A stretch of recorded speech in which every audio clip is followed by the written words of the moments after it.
రేపటి సీఎం ప్రమాణ స్వీకారానికి భారీ ఏర్పాట్లు. కార్యక్రమానికి ఏఐసీసీ అగ్రనేతలు హాజరయ్యే ఛాన్స్. రేపు 1:04 సీఎంగా రేవంత్ ప్రమాణం. ఎల్బీ స్టేడియంలో కొనసాగుతున్న ఏర్పాట్లు.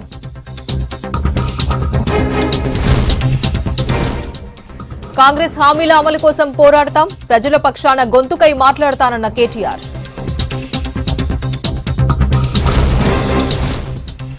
రాష్ట్రంలో అకాల వర్షాలతో పంట నష్టం. మిగ్జాం తుఫాన్తో రైతన్నలకు భారీ నష్టం.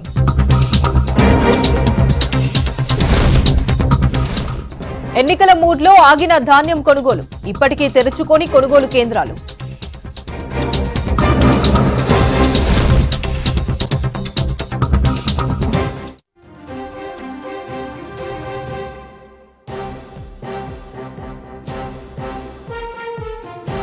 మహారాష్ట్ర సదన్లో ఠాక్రేతో రేవంత్ రెడ్డి సమావేశం ముగిసింది. దాదాపు 3 గంటల పాటు ఇద్దరు నేతలు చర్చించుకున్నారు. కేబినెట్ కూర్పుపైనే ప్రధానంగా చర్చిస్తున్నట్లు తెలుస్తోంది. రేపటి ఏర్పాట్లపై కూడా ఠాక్రే అడిగి తెలుసుకున్నారు.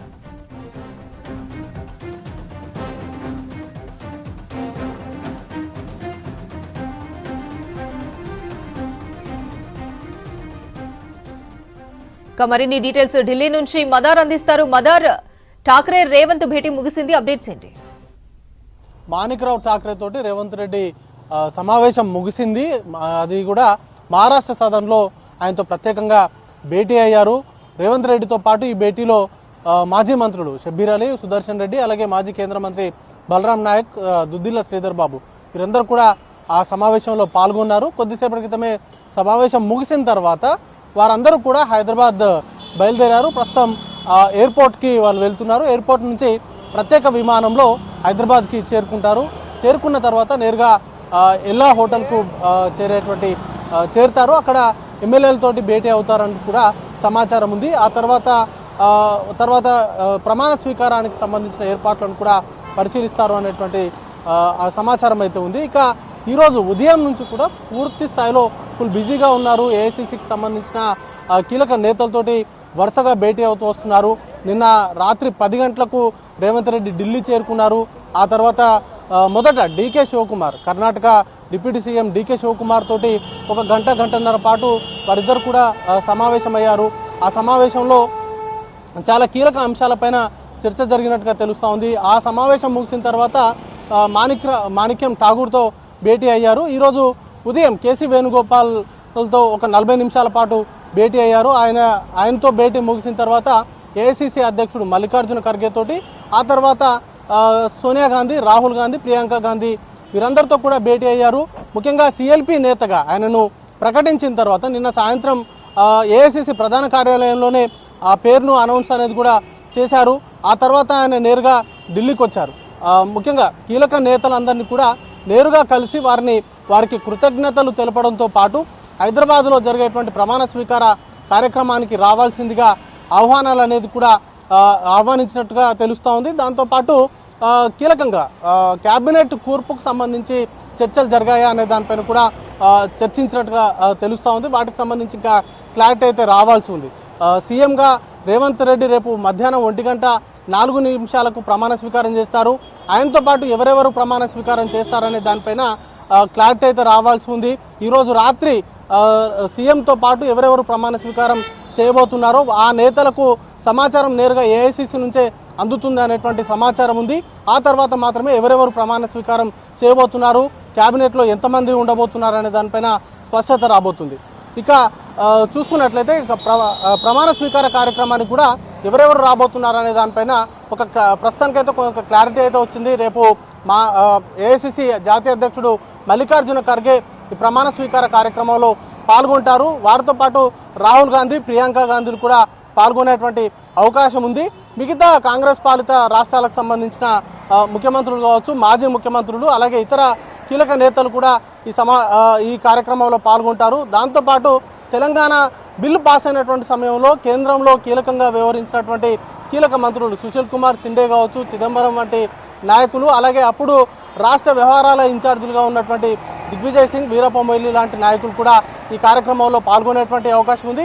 దాంతోపాటు ఈరోజు మధ్యాహ్నం పార్లమెంటుకు వెళ్ళినటువంటి సందర్భంలో కాంగ్రెస్ ఎంపీలందరినీ కూడా రేపు జరిగేటువంటి ప్రమాణ స్వీకార కార్యక్రమంలో పాల్గొనాల్సిందిగా ఆహ్వానించినట్టుగా తెలుస్తోంది. చూడాల్సి ఉంటుంది రేపు ఎవరెవరు హాజరు కాబోతున్నారనేది. కొద్దిసేపటి క్రితమే మాణిక్రావు ఠాక్రే మాత్రం అధ్యక్షులు హాజరవుతారు. వారితో పాటు ఢిల్లీ నుంచి చాలా మంది కూడా ఈ కార్యక్రమంలో పాల్గొనేటువంటి అవకాశం ఉంది అనేటువంటి స్పష్టతనైతే ఆయన ఇచ్చారు. Thank you brother.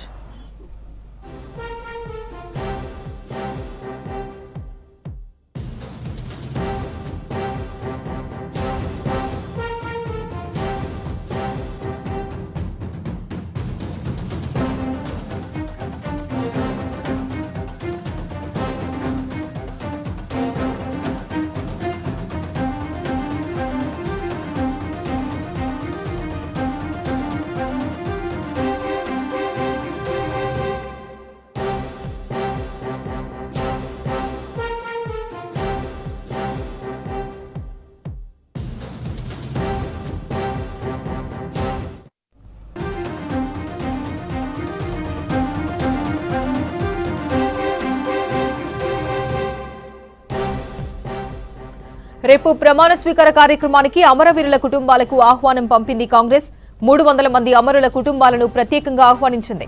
హామీ ఇచ్చినట్లుగా అమరుల కుటుంబాలకు పెన్షన్, ఒకరికి ప్రభుత్వ ఉద్యోగంతో పాటు 250 గజాల స్థలం ఇవ్వనుంది. ప్రమాణ స్వీకారం తర్వాత హామీని నెరవేర్చే అవకాశం ఉన్నట్టు తెలుస్తోంది.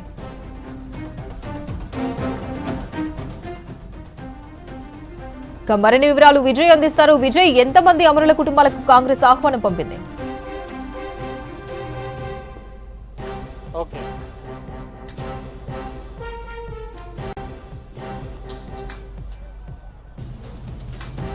ఎస్ అపర్ణ, ఎల్బీ స్టేడియంలో రేవంత్ రెడ్డి ప్రమాణ స్వీకార ఏర్పాట్లు చాలా ఫాస్ట్ గా జరుగుతున్నాయి. రాత్రి అవుతున్న కొద్దీ, అంటే సాయంత్రం అవుతున్న కొద్దీ కూడా ఇక్కడ చాలా వరకు తొందరగా పనులు కంప్లీట్ చేస్తున్నారు. ఇందాకనే సిఎస్ శాంతికుమార్ కూడా ఇక్కడికి వచ్చి ప్రత్యేకంగా ప్రమాణ స్వీకార పనులను కూడా విజిట్ చేయడం ఏ రకంగా జరుగుతున్నాయని చెప్పి ఇక్కడ పోలీసు ఉన్నతాధికారులు అందరితో మాట్లాడి వెళ్లడం జరిగింది. ముఖ్యంగా రేవంత్ రెడ్డి ప్రమాణ స్వీకార సందర్భంగా అమర వీరుల కుటుంబాలకు పెద్దపీట వేశారు. 150 కుటుంబాలకు సంబంధించి ప్రత్యేకమైనటువంటి డయాస్ను కూడా ఏర్పాటు చేయనున్నారు. వీరితో పాటు తెలంగాణ ఉద్యమకారులు, కవులు, కళాకారులు అందరూ కూడా ప్రమాణ స్వీకారంలో పాల్గొనే విధంగా ఏర్పాట్లు చేస్తున్నారు. మొత్తం ఎల్బీ స్టేడియం కు సంబంధించి 3 ఏదైతే ప్రధాన డయాస్లను ఏర్పాటు చేయనున్నారు. రేవంత్ రెడ్డితో పాటు ఏఐసిసి ముఖ్య నేతలు ఒక డయాస్ పైన, ఎమ్మెల్యేలు మరొక డయాస్ పైన, అదేవిధంగా తెలంగాణ కవులు కానీ, కళాకారులు కానీ, ఉద్యమకారులు, అమరవీరుల కుటుంబాలకు ప్రత్యేకమైనటువంటి డయాస్ను కూడా ఏర్పాటు చేయడం జరిగింది. మనం చూస్తున్నాం పోలీసు ఇప్పుడు లైవ్ లో పోలీసు ఉన్నతాధికారులు అందరూ కూడా వారికి ప్రత్యేకమైనటువంటి ఇన్స్ట్రక్షన్స్ కూడా పోలీసులకు ఇవ్వడం జరుగుతున్నది.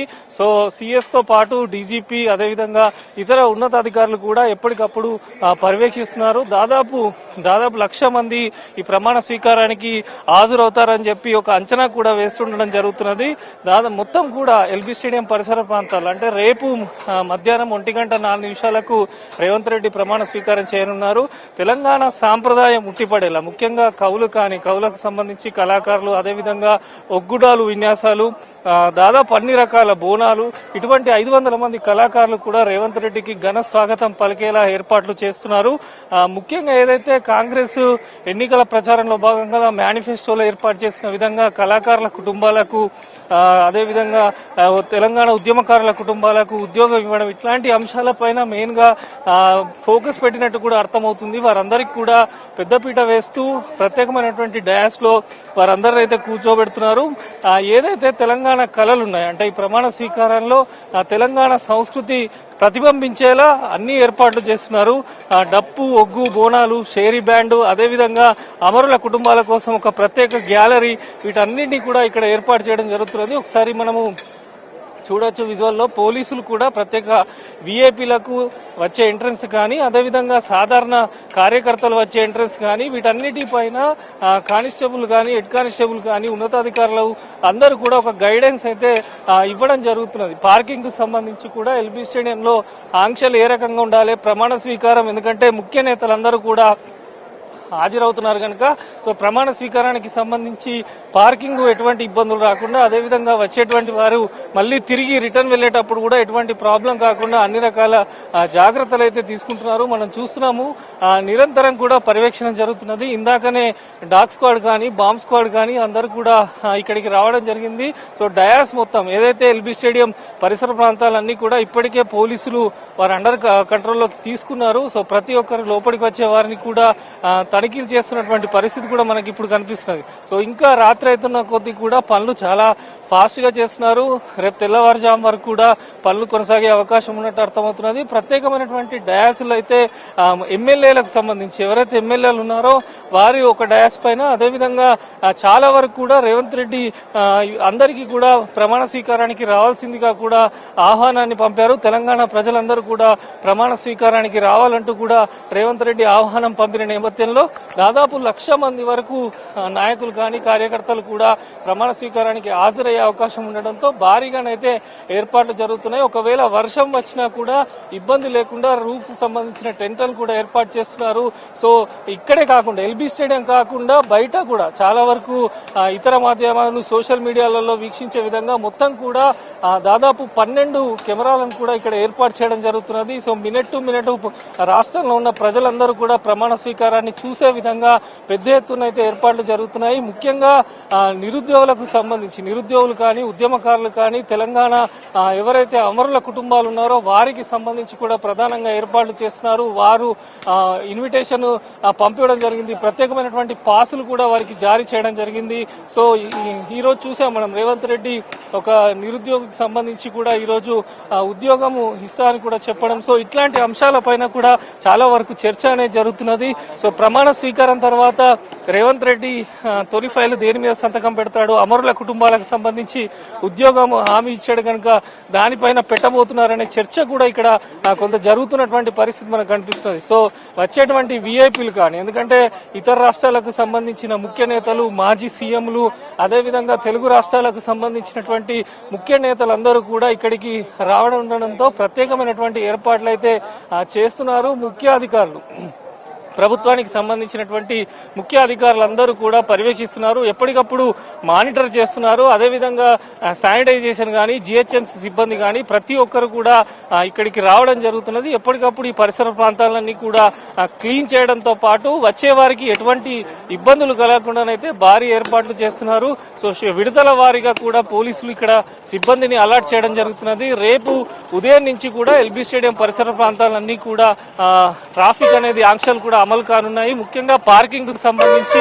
అన్ని ఏర్పాట్లు చేస్తున్నారు. సో ఎవరైతే విఐపికి సంబంధించిన కార్ పార్కింగ్, అదేవిధంగా సాధారణ కార్యకర్తలు, పబ్లిక్ వచ్చే వారికి ఒకచోట కార్ పార్కింగ్, ఇట్లాంటి అన్ని ఏర్పాట్లు కూడా చాలా ఫాస్ట్ గా జరుగుతున్నాయి. సో మనం చూస్తున్నటువంటి ఇది ఇప్పుడు ఉన్నటువంటిదే ప్రధాన వేదిక. దీన్ని 3 వేదికలుగా డివైడ్ చేస్తారు. మధ్యలో రేవంత్ రెడ్డి, అదేవిధంగా ఏఐసిసి ముఖ్య నేతలు కూర్చుంటారు. అదేవిధంగా లెఫ్ట్ సైడ్ కు సంబంధించి ఎమ్మెల్యేలు, రైట్ సైడ్ కు సంబంధించి అమరవీరుల కుటుంబాలు, తెలంగాణ ఉద్యమకారులు, కవులు, కళాకారులు 300 మంది ఆ వేదికను పంచుకొనున్నారు. సో మొత్తం మీద తెలంగాణ సాంప్రదాయం ఉట్టిపడేలా ఇటు కవులు, కళాకారుల కార్యక్రమాలతో పాటు అంగరంగ వైభవంగా రేవంత్ రెడ్డి ప్రమాణ స్వీకారానికి అయితే ఏర్పాట్లు జరుగుతున్నాయి. ఎక్కడ కూడా ఎటువంటి ఇబ్బందులు కలగకుండా, అవాంఛనీయ సంఘటనలు జరగకుండా కూడా పోలీసులు చాలా జాగ్రత్తగా తీసుకుంటున్నారు.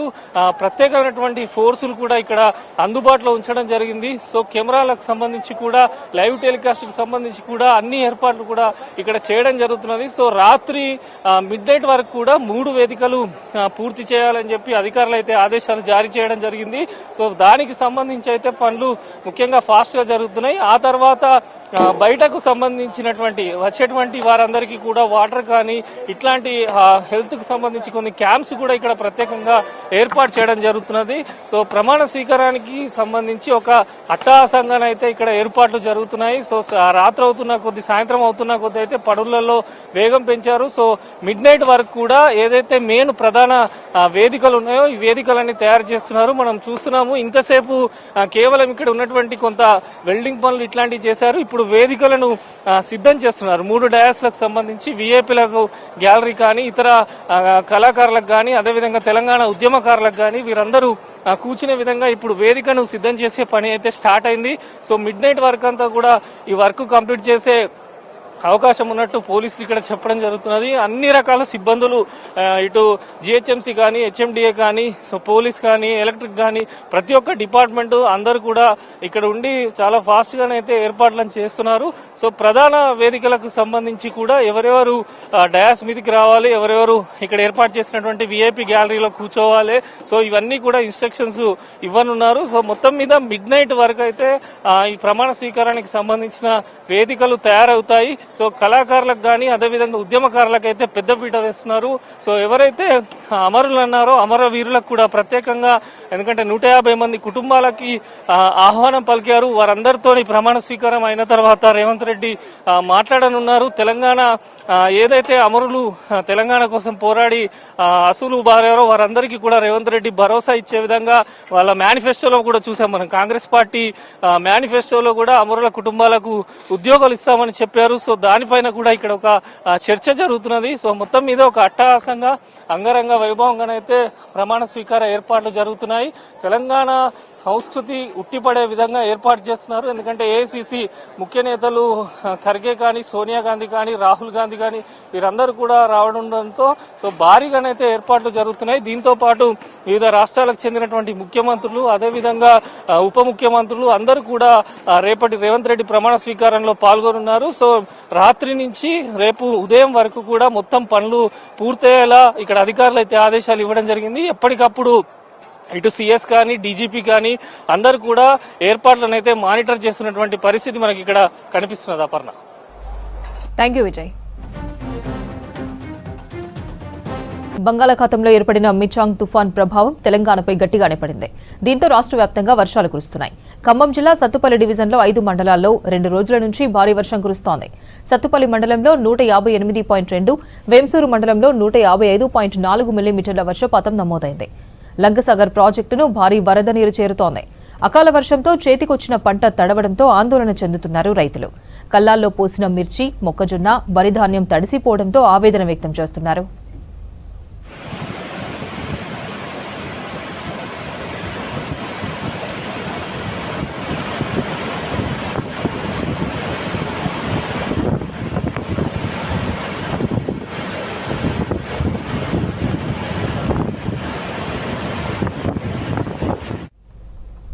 మిగ్జోన్ తుఫాన్ ప్రభావంతో మహబూబాబాద్ జిల్లా వ్యాప్తంగా విస్తారంగా వానలు పడుతున్నాయి. డోర్నకల్ నియోజకవర్గంలో 2 రోజులుగా కురుస్తున్న వర్షాలతో మిర్చి, వరి పంటలకు తీవ్ర నష్టం కలిగింది. గాలివాన బీభత్సంతో నియోజకవర్గ వ్యాప్తంగా చేతికొచ్చిన వరి, మిర్చి పంట నీటిపాలైందని రైతులు ఆవేదన వ్యక్తం చేస్తున్నారు. లక్షలాది రూపాయల పెట్టుబడి నీటిపాలైందని వాపోయారు. ఇప్పటికే తెగుళ్లతో నష్టపోయిన తమను వానలు మరింత కుంగదీశాయన్నారు. ప్రభుత్వమే తమను ఆదుకోవాలన్నారు బాధిత రైతులు. వరి పంట 6 నెలల పంట అయితే మొత్తం వర్షం వచ్చి మొత్తం విరిగిపోయింది. దానం వచ్చి మొత్తం తడిసిపోయింది. దాని తడిసిపోయిన తర్వాత మొత్తం ఆగమైపోయింది. నీళ్లు మొత్తం ఆనగొట్టి వర్షం వల్ల మొత్తం వడ్లన్నీ పట్టలేసిన కూడా ఆసుకుంటారు. తడిసిపోయి మొత్తం నీళ్ళని నిలిచినాయి. మొత్తం ధాన్యం అంతా ఆగమవుతుంది. తొందరగా ఈ కాంట చేతులు చేయాలి, మరి ఆగమవుతుంది. మళ్ళీ వరి పంట కూడా అట్లే ఉండిపోయింది. వర్షం అనుకోకుండా వచ్చింది. వర్షం అంటే తుఫాన్ అంటే తుఫాన్ వస్తుంది రాదా అని మనం అనుకున్నాం. భారీ వర్షం వచ్చింది. వడ్లని మొలకొచ్చినాయి. మొత్తం ఉరిపోయింది. పంట మొత్తం ఉరిపోయింది. మొత్తం తలకాయలు పట్టుకుని అక్కడ పెట్టింది. ఇన్నెల భద్రాద్రి కొత్తగూడెం జిల్లాలో 2 రోజులుగా భారీ వర్షం కురుస్తోంది. చుంచుపల్లి మండలం పెనుబల్లి గ్రామాల మధ్య గోధుమ వాగులో లెవెల్ బ్రిడ్జిపై వరద నీరు ఉధృతంగా ప్రవహిస్తోంది. దీంతో ఇరు గ్రామాల మధ్య రాకపోకలు నిలిచిపోయాయి. జిల్లాలోని సుజాతనగర్, జూలూరుపాడు, చంద్రుగఢ్, చెంచుపల్లి, లక్ష్మీదేవిపల్లి మండలాల్లో వరద నీరు వరి పొలాల్లోకి చేరడంతో వరి పంట నేల కురిగింది. చేతికొచ్చిన పంట నష్టపోవడంతో ఆందోళన చెందుతున్నారు రైతులు.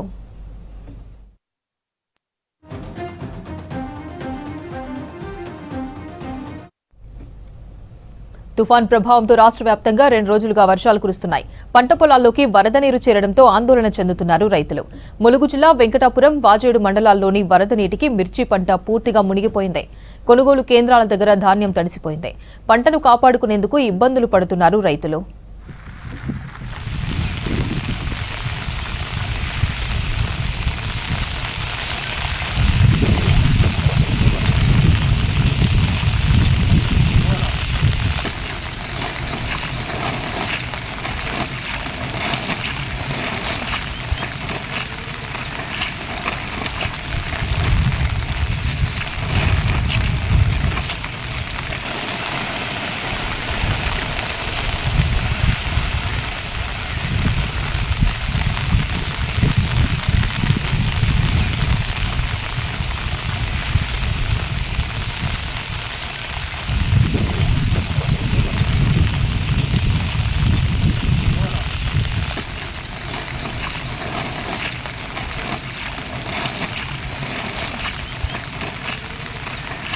పెద్దపల్లి పార్లమెంట్ పరిధిలోని 7 అసెంబ్లీ సెగ్మెంట్లలో కాంగ్రెస్ సత్తా చాటింది. బీఆర్ఎస్ అభ్యర్థికి ఎక్కడ అవకాశం ఇవ్వకుండా మొదటి రౌండ్ నుంచి చివరి రౌండ్ వరకు కాంగ్రెస్ అభ్యర్థుల ఆధిక్యం కొనసాగింది. వివేక్ వెంకటస్వామి కాంగ్రెస్ లో చేరడంతో పెద్దపల్లి పార్లమెంట్ పరిధిలో తన అనుచరులందరూ కాంగ్రెస్ అభ్యర్థుల గెలుపు కోసం కృషి చేశారు. వివేక్ చేరికతో కాంగ్రెస్ అభ్యర్థులు కూడా రెట్టింపు ఉత్సాహంతో ప్రచారం నిర్వహించారు. ప్రజల మద్దతు కూడగట్టుకున్నారు.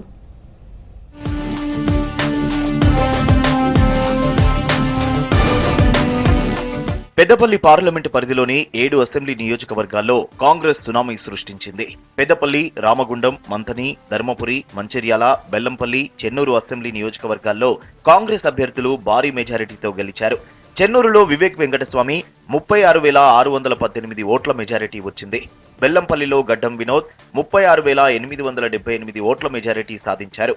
మంచిర్యాల ఎమ్మెల్యేగా ప్రేమ్ సాగర్ రావుకు 66,116 ఓట్ల మెజారిటీ, ధర్మపురిలో లక్ష్మణ్ కుమార్ కు 22,039 ఓట్ల మెజారిటీ, మంతనిలో శ్రీధర్ బాబుకు 30,475 ఓట్ల ఆధిక్యం లభించింది. రామగుండంలో మకాన్ సింగ్ రాజ్ ఠాకూర్ కు 56,794 ఓట్ల మెజారిటీ వచ్చింది. పెద్దపల్లిలో విజయ రమణారావు 55,108 ఓట్ల భారీ మెజారిటీతో గెలుపొందారు.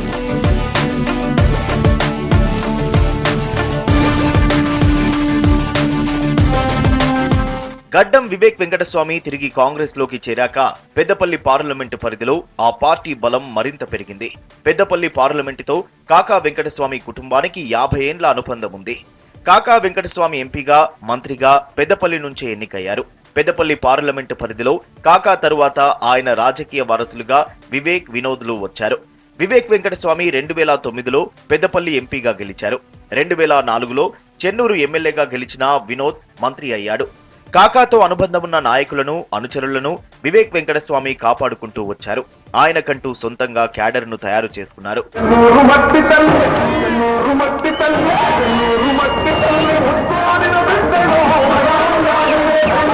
ఈ ఎన్నికల్లో వివేక్ కు ఉన్న ప్రజాబలం మిగతా 6 అభ్యర్థుల గెలుపుకు ఉపయోగపడిందంటున్నారు కాంగ్రెస్ కార్యకర్తలు.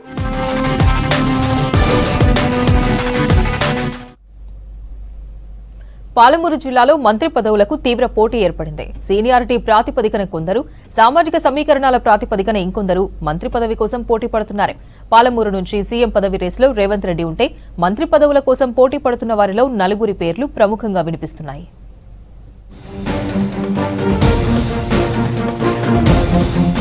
రాష్ట్ర విభజన తర్వాత తొలిసారి ఏర్పాటు కాబోతున్న కాంగ్రెస్ ప్రభుత్వంలోని నూతన మంత్రివర్గంలో స్థానం పొందేందుకు పాలమూరు జిల్లా నుంచి 4 లీడర్ల పేర్లు ప్రముఖంగా వినిపిస్తున్నాయి. కొల్లాపూర్ ఎమ్మెల్యే జూపల్లి కృష్ణారావు, అచ్చంపేట ఎమ్మెల్యే చిక్కుడు వంశీకృష్ణ, మహబూబ్ నగర్ ఎమ్మెల్యే ఎన్ఎం శ్రీనివాసరెడ్డి, షాద్ నగర్ ఎమ్మెల్యే వీర్లపల్లి శంకర్ ఈ రేసులో ఉన్నారు.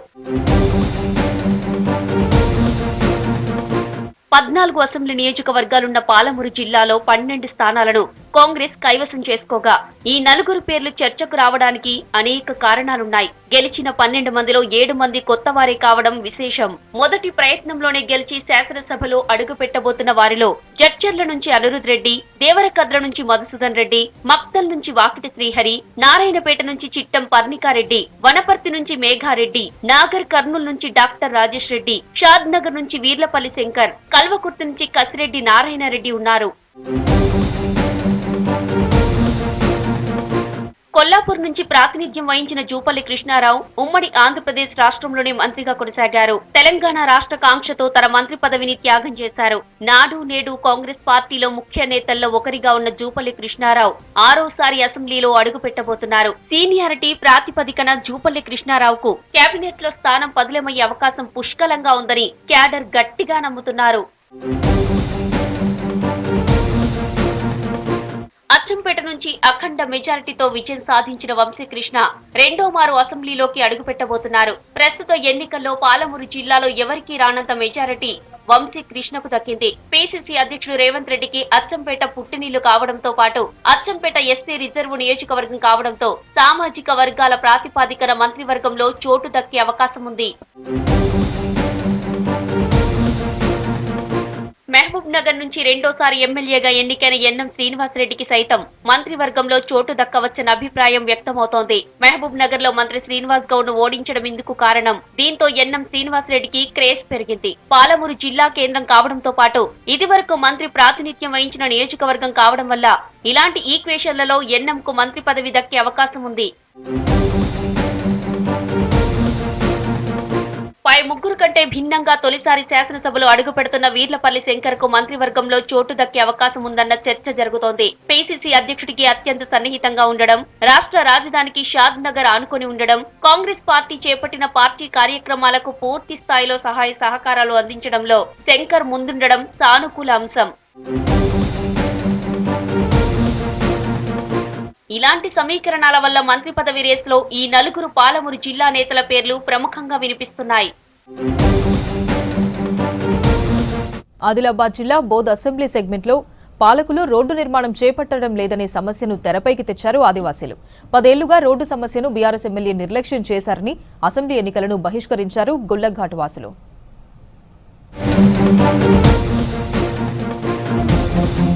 ఆదిలాబాద్ జిల్లా బోధు నియోజకవర్గంలో గొల్లఘాట్ ఆదివాసీ గ్రామం. ఈ గిరిజన తండా 2020లో గ్రామ పంచాయతీగా ఏర్పడింది. ఈ పంచాయతీ పరిధిలో 500 మంది గిరిజనులు నివసిస్తున్నారు. 277కు పైగా ఓటర్లు ఉన్నారు. ఇక్కడి ఆదివాసీల జీవనాధారం వ్యవసాయం. 1100 ఎకరాల సాగు భూముల్లో పత్తి, కందులను సాగు చేస్తున్నారు. స్వాతంత్ర్యం కంటే ముందు నుంచి గొల్లఘాట్ కు కాలినడక ప్రధాన ఆధారం. 7.5 దశాబ్దాలకు పైగా గ్రామానికి ఎలాంటి రోడ్డు సౌకర్యం లేదు. నిత్యావసర వస్తువులతో పాటు వ్యవసాయ సాగుకు సీడ్, ఫర్టిలైజర్స్ కొనుగోలు చేసేందుకు ఆదిలాబాద్ జిల్లా కేంద్రానికి వెళ్తుంటారు. చిన్న పిల్లలు కానీ ఎవరికన్నా కానీ ఆరోగ్య పరిస్థితి మంచిగా లేకపోవడం వల్ల ఇక్కడ నుంచి పోవాలంటే చాలా కష్టం అవుతుంది. రోడ్డు బాగా లేకపోవడం వల్ల చిన్న ఆటో పోవాలన్నా, టూ వీలర్ వెహికల్ పోవాలన్నా చాలా కష్టం అవుతుంది. అందుకు మాకు రోడ్డు సౌకర్యం కల్పిస్తారేమో అని ఎలక్షన్ బ్యాకట్ చేయడం జరిగింది. ఇంతకుముందు అధికారులను కలిసి మాట్లాడినాం, కానీ ఎవరు పట్టించుకోలేదు. అందుకు ఈసారి అయినా ఇలా మాకు ఏమన్నా సమాధానం ఇస్తారేమో, అప్డేట్ ఇస్తారేమో అని ఎలక్షన్ బ్యాకట్ చేయడం జరిగింది. 45 years అయింది సార్, ఎందరో వస్తున్నారు, ఎవరు పట్టించుకోలేదు. ఇప్పుడు ఏ నాయకుడి మీద హోప్స్ పెట్టుకొని ఎలక్షన్ వేయమంటారు, ఓటు వేయమంటారు. మాకు రోడ్డు బాగా ఇబ్బంది ఉన్నది. ఇదే పరిస్థితి మాది. కసలా మెడ్లు పెదకొండ దాకా పోవాలా, ఇదే తర్వాత మాది ఉన్నది. ఇదే కసలా మెడ్లతోటి పోవాలా, అంత ఇబ్బంది ఉన్నది. హాస్పిటల్స్ మాకు బాగా ఇబ్బంది ఉన్నది. ఇంతే గొల్లఘాట్లో ఇది మాకు బాగా ఇబ్బంది ఉన్నది. ఇది రోడ్డు కావాలని మేము ఓట్లేదు. కొన్నేళ్లుగా రోడ్డు సౌకర్యాలు అభివృద్ధి చెందుతున్నా ఈ మారుమూల గ్రామానికి రోడ్డు వసతి లేదు. ఎన్నికల సమయంలో ప్రచారానికి వస్తున్న లీడర్లు రోడ్డు నిర్మాణంపై హామీలను విస్మరిస్తున్నారనే ఆరోపణలు వ్యక్తమవుతున్నాయి. ఒకవేళ ఈ రోడ్డును చూసి ఏదో ఒక పిల్లలు మేము అడుగుతామంటే రోడ్డు చూసినే ఈ ఊళ్ళో ఇయ్యద్దు పిల్ల, ఈ రోడ్డు సౌకర్యం లేదు, ఈ అడవిలో ఉన్నది, ఇక్కడ ఏం పిల్ల ఇచ్చి ఏం చేస్తారు అనుకొని ఇట్లా సంబంధాలు క్యాన్సల్ అవుతున్నాయి సార్. పెళ్లి సంబంధాలు కూడా క్యాన్సల్ అవుతున్నది. కాబట్టి ఖచ్చితంగా మాకు రోడ్డు కావాలని మేము ఈ ఎన్నికలను ఆపేశాం సార్. బోధ్ అసెంబ్లీ నియోజకవర్గంలో ఏళ్ల తరబడి రోడ్డు సమస్య పరిష్కారానికి నోచుకోవడం లేదు. రోడ్డు లేకపోవడంతో ఎదుర్కొంటున్న ఇబ్బందులను ఉన్నతాధికారులకు వివరించారు. వానాకాలంలో సీజనల్ వ్యాధులతో ఆదివాసీలు అవస్థలు పడుతున్నారు. ఇక్కడి నుంచి 8 కిలోమీటర్లు కాలినడకన వెళ్లి అక్కడి నుంచి పిప్పల్ కోటి చేరుకోవాలి. మళ్లీ అక్కడి నుంచి ఆదిలాబాద్ కు బస్సులో ఆదిలాబాద్ రిమ్స్ కు వెళ్లాల్సిందే. అయితే బస్సు రోజుకు 2 ట్రిప్పులు మాత్రమే ఉండడంతో గంటల తరబడి వేచి చూస్తున్నారు గిరిజనులు. ఎమర్జెన్సీ టైంలో ప్రైవేటు వాహనాలు ఆశ్రయిస్తున్నారు. అంబులెన్స్ ఆలస్యం వల్ల గర్భిణీలు మార్గ మధ్యంలో ప్రసవిస్తున్నారు. ప్రతి ఏటా 2-3 చనిపోయిన ఘటనలున్నాయి. ఊళ్ళే రోడ్ లేదు, మాకు నీళ్ళు లేదు, ఏం లేదు. ఓళ్ళు రాలు ఇది మాకు బస్సు లేదు. ఒక్కటే ఆటో పొద్దుకి వస్తుంది, పొద్దుకల్లా పోతుంది. చిన్న పిల్లగాళ్ళు ఉన్నారు. మాకు చేనులకు పోతందుకు, హాస్పిటల్కి పోతందుకు దండి ఇబ్బంది. అంశకు పోయి తేవడుతుంది, నీళ్ళ సుఖపోబడుతుంది, ఎండల సుఖపోబడుతుంది, కంట్రోల్ తేవడుతుంది. ఆడ నుంచి మాకు బస్ లేదు, ఏం లేదు. మా ఊళ్ళే హాస్పిటల్ భీంపూర్, ఆదిలాబాద్ మస్తు ఇబ్బంది మాది. రోడ్ది ఆంబులెన్స్ సుఖ రాదు, పిప్పర్ కుట్టికి వస్తాయి. మరి ఇంకా కష్టలలో కొనపోతాం మేము, లేకుంటే ఇట్లని ఉంటాం ఇంటికాడని. మాకు మస్తు ఇది ఇబ్బంది, లేకుంటే చచ్చిపోతాం. గొల్లఘాట్ గ్రామ రోడ్డు సమస్య పరిష్కారానికి తండావాసులు మూకుమ్మడిగా మొన్నటి అసెంబ్లీ ఎన్నికలను బహిష్కరించారు. గత ప్రభుత్వాలు ఇక్కడి రోడ్డు సమస్యను గాలికొదిలేశాయి. ఎన్నికల బహిష్కరణతోనైనా ఇప్పుడు కొత్తగా ఏర్పడిన కాంగ్రెస్ ప్రభుత్వం తమ రోడ్లను వేసి కష్టాల నుంచి విముక్తి చేయాలని ఆదివాసీలు కోరుతున్నారు. ఉమ్మడి నిజామాబాద్ జిల్లాలో వర్షాకాల వరి ధాన్యం కొనుగోళ్లు ఇంకా పూర్తి కాలేదు. దీంతో రైతులు ఆందోళన చెందుతున్నారు. ఒకవైపు రోడ్లపైనే ధాన్యం ఉండడం, మరోపక్క తుఫాన్ ప్రభావం రైతులను కలవరపెడుతోంది. ఎన్నికలు పూర్తయినా అధికారులు కొనుగోళ్లు వేగవంతం చేయకపోవడం ఆందోళన కలిగిస్తోందని అంటున్నారు రైతులు. ఉమ్మడి నిజామాబాద్ జిల్లాలో ఈ వర్షాకాలంలో పండించిన వరి ధాన్యం కొనుగోలు ఇంకా పూర్తి కాలేదు. దాదాపు 7.5 లక్షల ఎకరాల్లో రైతులు వరి సాగు చేశారు. దిగుమతి కూడా బాగానే వచ్చింది. ఈ ఏడాది 27 లక్షల మెట్రిక్ టన్నుల ధాన్యం సేకరిస్తామని అధికారులు భావించారు. అయితే కోతలు ప్రారంభం, ధాన్యం ఆరబెట్టే సమయానికి ఎన్నికల షెడ్యూల్ వచ్చింది. దీంతో కాస్త ధాన్యం కొనుగోలు స్పీడ్ పెంచారు. కానీ అంతలోనే మళ్లీ ఎన్నికల నోటిఫికేషన్ వచ్చింది. తర్వాత ధాన్యం కొనుగోలు పూర్తిగా నిలిచిపోయింది. కల్లాలపై దృష్టి పెట్టి మరి వారి యొక్క వడ్లను వెంటనే కొనుగోలు చేసి స్పీడ్గా కాంటాలు పెట్టి ట్రాన్స్పోర్ట్ చేసి రైతులకు మేలు జరిగేలా ప్రతి అధికారి కృషి చేయాలని కోరుకుంటున్నాము. వీలైనంత త్వరలో ఈ వడ్ల కొనుగోలు ప్రక్రియ పూర్తి చేయాలని కోరుకుంటున్నాను. దాదాపు 2 నెలల పాటు ధాన్యం కొనుగోలు నత్తనడకన సాగాయి. అధికారులు, సొసైటీ సిబ్బంది, మార్కెట్ సిబ్బంది ఇలా అందరూ ఎన్నికల్లో విధులు నిర్వహించారు. జిల్లా కలెక్టర్ సహా ఉన్నతాధికారులు ఎన్నికల ఏర్పాట్లలో బిజీ అయ్యారు. దీంతో కొనుగోలు నిలిచిపోయి రోజుల తరబడి ధాన్యం కుప్పల దగ్గర కాపలా కాశారు రైతులు. గత వారం రోజులుగా వాతావరణం పూర్తిగా మారిపోయింది. అప్పుడప్పుడు చిన్నగా చినుకులు పడుతున్నాయి. దీంతో రైతులు ఆందోళన చెందుతున్నారు. ధాన్యానికి కాపలా కాయటానికి తీవ్ర అవస్థలు పడుతున్నామని చెబుతున్నారు. అధికారులు కొనుగోలు చేయలేక రోడ్డున పడే పరిస్థితి ఏర్పడింది. మొన్నటి వరకు ఎలక్షన్ బిజీలో ఉన్న అధికారులు ఇప్పుడే తక్షణమే స్పందించి రోడ్డుపై ఉన్న సొసైటీ కొనుగోలులో ఉన్న ఈ ధాన్యాన్ని తక్షణమే కొనుగోలు చేయాలని డిమాండ్ చేస్తున్నాం. లేకపోతే రైతులు రోడ్డెక్కే పరిస్థితి వస్తుంది. మరీ వర్షం తుఫాన్ ప్రభావం ఎక్కువైందనుకో ఇప్పుడు రైతులకు మరీ ఇబ్బందులు కలిగే అవకాశాలు ఉంటాయి. గత సంవత్సరం చూడొచ్చు, వర్షానికి ధాన్యం కొట్టుకొని పోయిన పరిస్థితి ఏర్పడింది. ఇప్పటికైనా త్వరగా కొనుగోలు చేయాలని డిమాండ్ చేస్తా ఉన్నాం. వెంటనే వరి ధాన్యం కొనుగోలు చేపట్టి తమను ఆదుకోవాలని కోరుతున్నారు రైతులు. లేకపోతే నష్టపోతామని వాపోతున్నారు.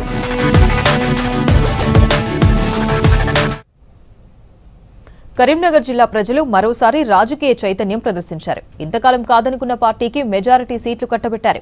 40 ఏళ్లుగా కాంగ్రెస్ పార్టీతో మాకు పనే లేదన్నట్లుగా ప్రవర్తించిన జిల్లా ఓటర్లు ఈసారి వారిని అక్కున చేర్చుకున్నారు. అదే సమయంలో హేమాహేమీలైనా సరే వాళ్లతో ఇక మనకు పని లేదనుకున్నారో ఏమో పక్కన పెట్టేశారు.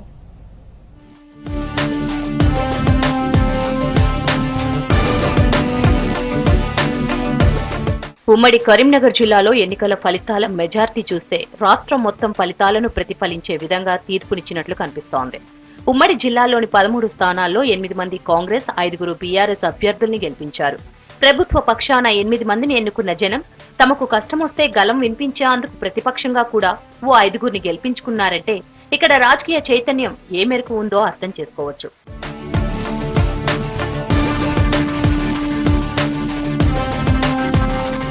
తొలిసారిగా ఎన్నికల బరిలో దిగిన యువకుడు కోరుట్ల అభ్యర్థి డాక్టర్ సంజయ్ కుమార్ తమకేదో చేశారన్న నమ్మకంతో ఆయనకు పదవి కట్టబెట్టారు. హుజూరాబాద్ లో ఈటెల రాజేందర్ లాంటి సీనియర్ నేతను ఓడించి తొలిసారిగా కౌశిక్ రెడ్డికి పట్టం కట్టారు. పాపం పదే ఓడిపోతున్నారన్న సానుభూతితో ధర్మపురిలో అడ్లూరి లక్ష్మణ్ కుమార్ ను, వేములవాడలో ఆది శ్రీనివాస్ ను, రామగుండంలో మక్కాన్ సింగ్ ను, చొప్పదండిలో మేడిపల్లి సత్యంను గద్దెనెక్కించారు. లాస్ట్ ఛాన్స్ ప్లీజ్ అంటూ జనాల దగ్గరికెళ్లి ఓట్లడిగిన సీనియర్ నేతలైన ఎమ్మెల్సీ జీవన్ రెడ్డిని జగిత్యాలలో, సోమార్పు సత్యనారాయణను రామగుండంలో ప్రజలెందుకో ఆదరించలేకపోయారు.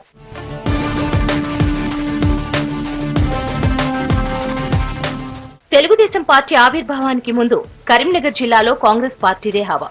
మళ్లీ అలాంటి హవా ఈ ఎన్నికల ఫలితాల్లో వచ్చినట్లయింది. 1983లో ఎన్టీఆర్ తెలుగుదేశం పార్టీ స్థాపించిన తరువాత క్రమేణా కాంగ్రెస్ ప్రభావం కోల్పోయింది. తెలంగాణ ఏర్పాటు తర్వాత 2014, 2018లో జరిగిన సాధారణ ఎన్నికల్లో కేవలం 1 సీటుకే పరిమితమైంది. ఈ ఎన్నికల్లో ఏకంగా 13 నియోజకవర్గాల్లో 8 మంది కాంగ్రెస్ అభ్యర్థులు విజయం సాధించారు.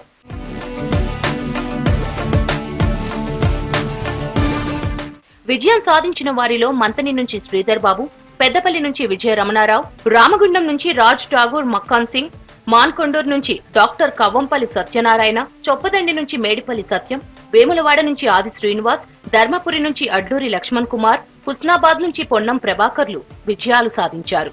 వీరిలో పొన్నం ప్రభాకర్, కవ్వంపల్లి సత్యనారాయణ, మేడిపల్లి సత్యం, ఆది శ్రీనివాస్, అడ్లూరి లక్ష్మణ్ కుమార్, రాజ్ ఠాగూర్, మక్కాన్ సింగ్లు తొలిసారి అసెంబ్లీలో అడుగుపెట్టబోతున్నారు.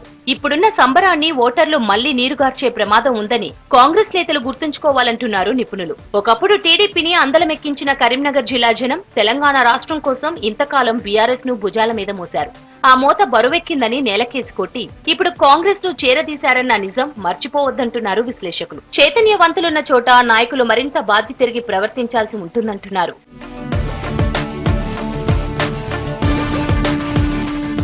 కరీంనగర్ లో కాంగ్రెస్ కు పూర్వ వైభవం రావడంతో ఇక్కడి నేతలు ఎంతో సంతోషం వ్యక్తం చేస్తున్నారు.